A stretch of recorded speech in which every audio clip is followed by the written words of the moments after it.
Hi అండి, అందరికీ నమస్కారం అండి. ఫ్రెండ్స్, ఇప్పుడే అందిన వార్త.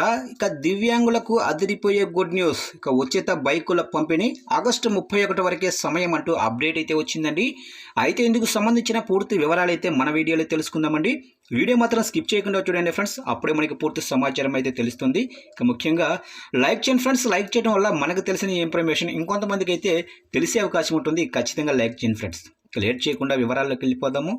ఇక ఆంధ్రప్రదేశ్లో కొత్తగా అధికారంలోకి వచ్చిన కూటమి ప్రభుత్వం ఎన్నికల హామీలను అమలు చేయటంలో భాగంగా విభిన్న వర్గాల ప్రజలకు కూడా సంక్షేమ పథకాలను ప్రకటిస్తుంది. ఈ క్రమంలో దివ్యాంగుల కోసం కీలక నిర్ణయం తీసుకుంటుంది.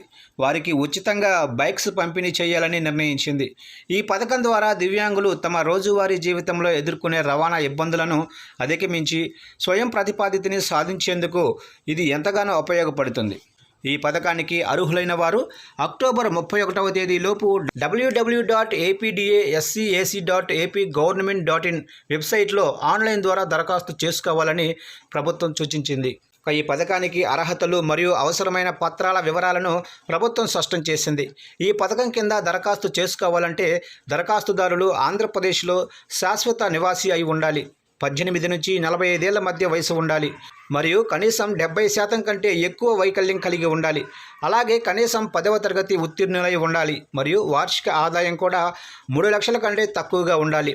ఇక డ్రైవింగ్ లైసెన్స్ కలిగి ఉండటం, గతంలో ఏ వాహనం తీసుకోకపోవటం వంటి షరతులు కూడా ఉన్నాయి. దరఖాస్తుతో పాటు ఆధార్ కార్డు, అర్హత ధృవీకరణ పత్రం, ఎస్ఎస్సి సర్టిఫికెట్, ఆదాయ ధృవీకరణ పత్రం వంటి ముఖ్యమైన పత్రాలను అప్లోడ్ చేయాల్సి ఉంటుంది. ఈ పథకం ద్వారా లబ్ధిదారుల ఎంపికలో మహిళలకు 50%, పురుషులకు 50% రిజర్వేషన్లు కేటాయించారు. అలాగే కులాల వారీగా కూడా ఎస్సీ, ఎస్టీ, జనరల్ వర్గాలకు రిజర్వేషన్లు ఉన్నాయి.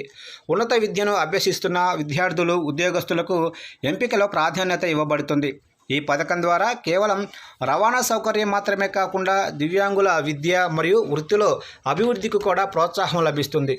ఇక ఈ నిర్ణయం దివ్యాంగులకు ఒక కొత్త ఆశాకిరణాన్ని ఇవ్వటమే కాకుండా సమాజంలో వారి సమగ్రతను పెంపొందించడానికి కూడా సహాయపడుతుంది.